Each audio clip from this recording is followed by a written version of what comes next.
Hi everybody, it's Cookie Lou in Arizona.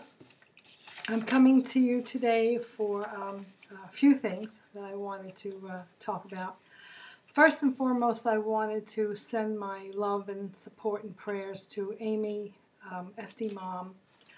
Amy has had a vertical sleeve gastrectomy 4 years ago.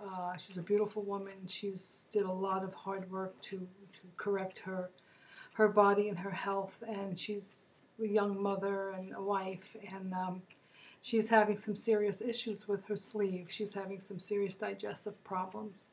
So those of you who have been following her recent videos about her crisis, please send her messages and comments of love and support, and pray for her, and let's just hope that she can overcome this. It is pretty serious.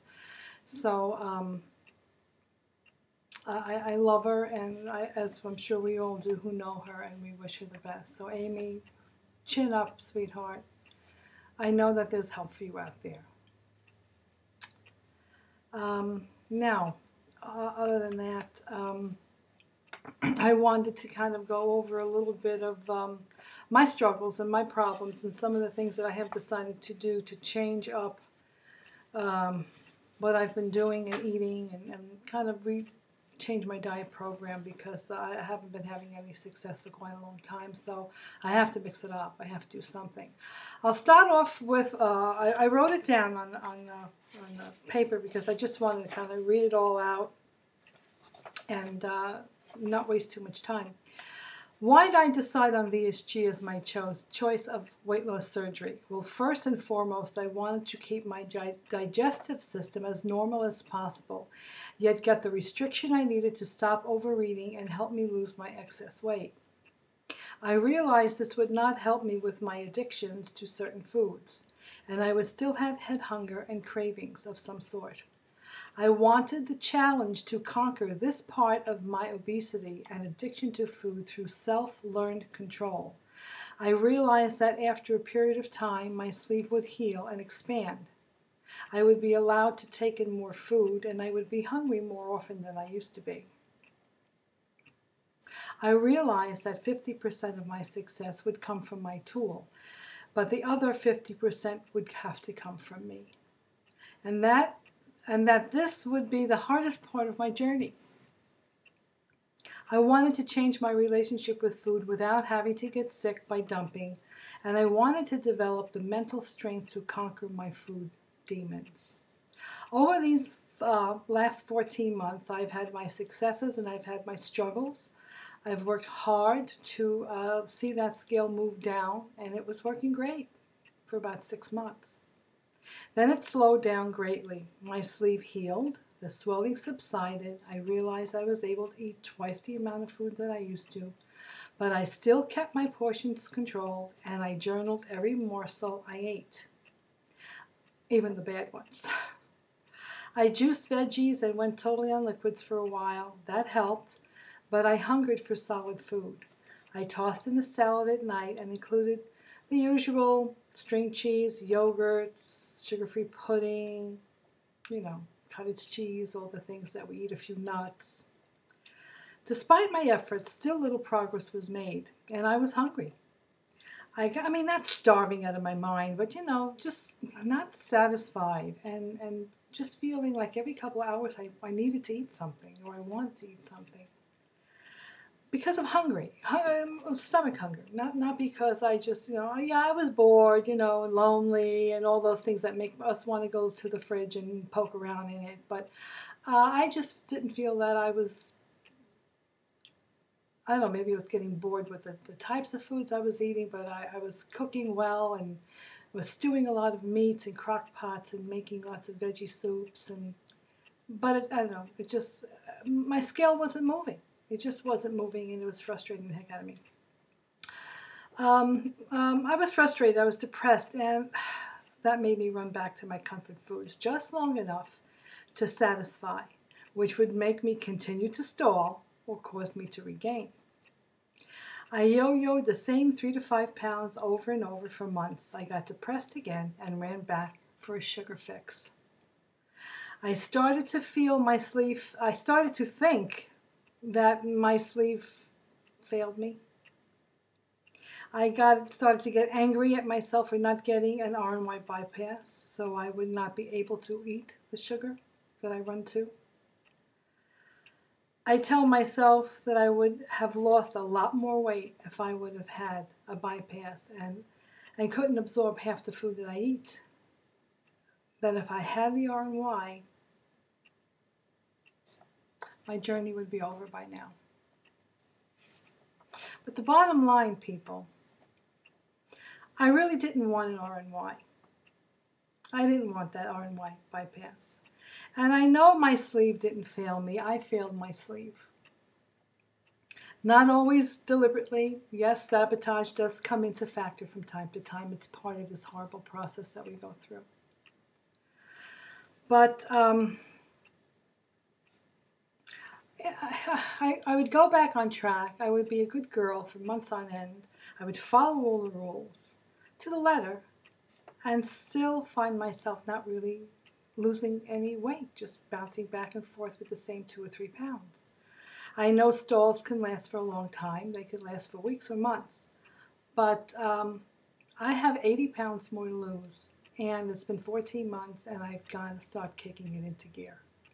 Something has to change. Putting aside my age, my arthritis, my sluggish metabolism, and my slow heart rate, and my exercise limitations due to those things, I still should be losing with the movement that I am doing and the calorie intake that I am eating. My calorie intake is anywhere from maybe 980 a day to maybe 11, 1200, 1350. The most I've ever eaten, without cheating with candy or cake or sugar or ice cream or any of that stuff, it's probably maybe 1600 calories, and that's rare. It's usually around the 1200, 1250, 1298.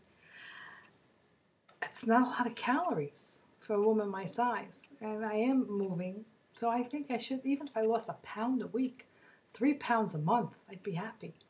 But I'm not, and I don't understand why. It's frustrating me.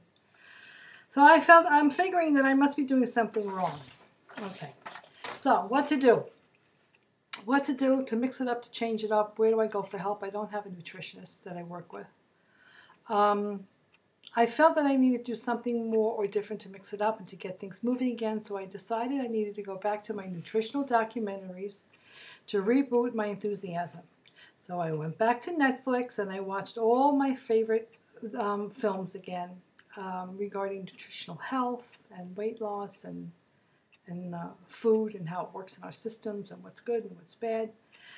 Those films that are my favorites, I've mentioned them before: Food Matters, The Gerson Miracle, Fat, Sick, and Nearly Dead, Forks Over Knives. Many of you have viewed Forks Over Knives and commented on it, but I found something new in my viewing of these. There's another film that was made called Forks Over Knives, The Extended Interviews. And this film features the same professionals, speakers, giving their entire interviews that were only cameoed in the actual first Forks Over Knives film. So this was a lot more informative because their interviews were in detail, and it really opened my eyes to a lot of new things and the details that I kind of pushed to the side that you realize can really be helpful. If you'd like to see that, I was trying to think if I could maybe include a few clips of that in, maybe not this video, but maybe others.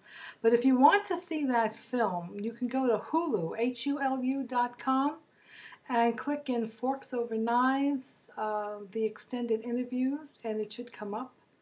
And you will be able to view it. They do have little short commercials in between, but it's worth putting up with that to get to view this film. The information, these people are prominent medical doctors, surgeons, and clinical psychologists of the highest caliber. And they are presented in this film. They offer truthful information and nutritional facts regarding how food works in our bodies scientifically and biologically. They talk about their studies and their documented proven results of those studies.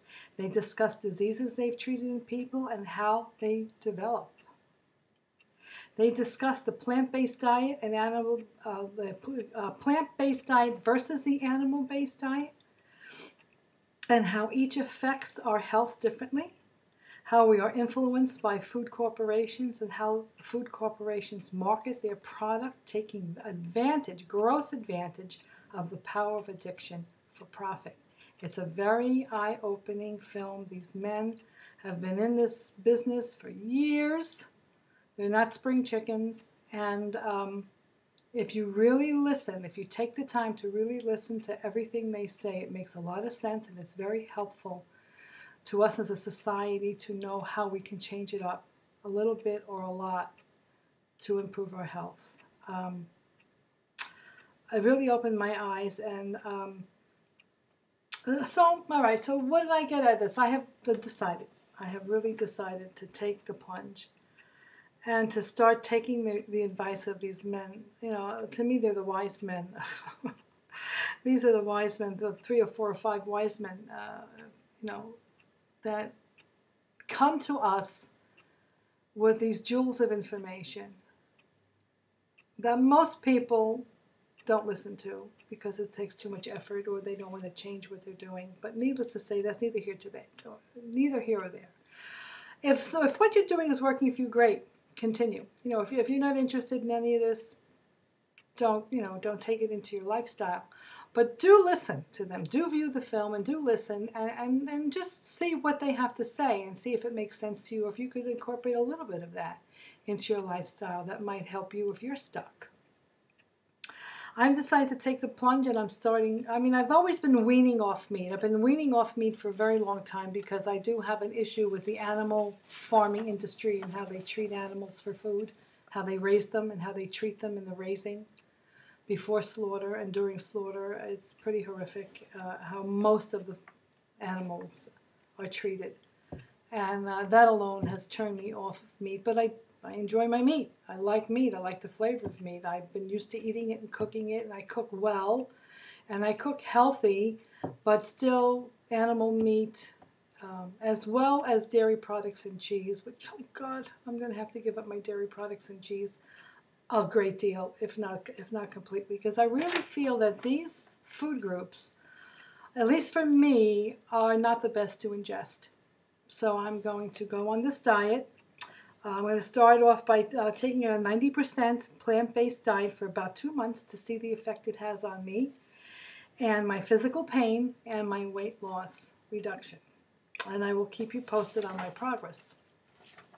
I just came back from the doctor, by the way, and she told me my blood work was wonderful. Liver, cholesterol. I have the numbers here. She didn't go through the numbers. She gave me a copy. I'm going to go over it, you know, when I finish this video and see how perfect I really am. Being still 70, 80 pounds overweight, how perfect can my blood be? When doctors say everything is good, that could mean high good, low good, borderline good. What can be improved? There's always something that can be improved, but we didn't go over that because I'm going to review it and then talk to her about next visit. But I told her about being stuck. I told her about, eating, various, I am eating, more than 4 or 5 ounces of food. I'm eating maybe a cup and a half. Sometimes I can get a good 2 cups of salad down.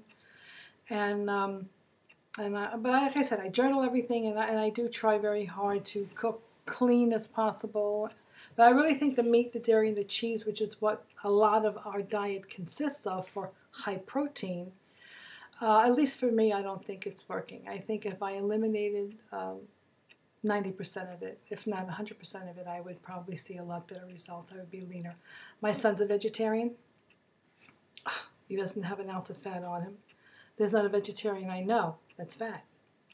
So I'm not saying I'm going to go completely vegetarian, but I'm going to really make a good, strong effort to try and change my eating habits and cook differently. And another thing I'm going to throw at you real quickly is that I realized that oils, even olive oil, flaxseed oil, any of those oils, it's still 100% fat, believe it or not. Olive oil is 100% fat, and it can add, just cooking with a couple of tablespoons of olive oil, let's say 2 times a day, that could add 500 or 600 calories or more to our calorie intake, which is a lot.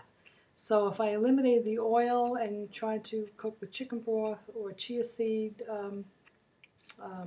gel, I think that might also help me. So anyway, quickly, that's about it. Love you. Thanks for listening.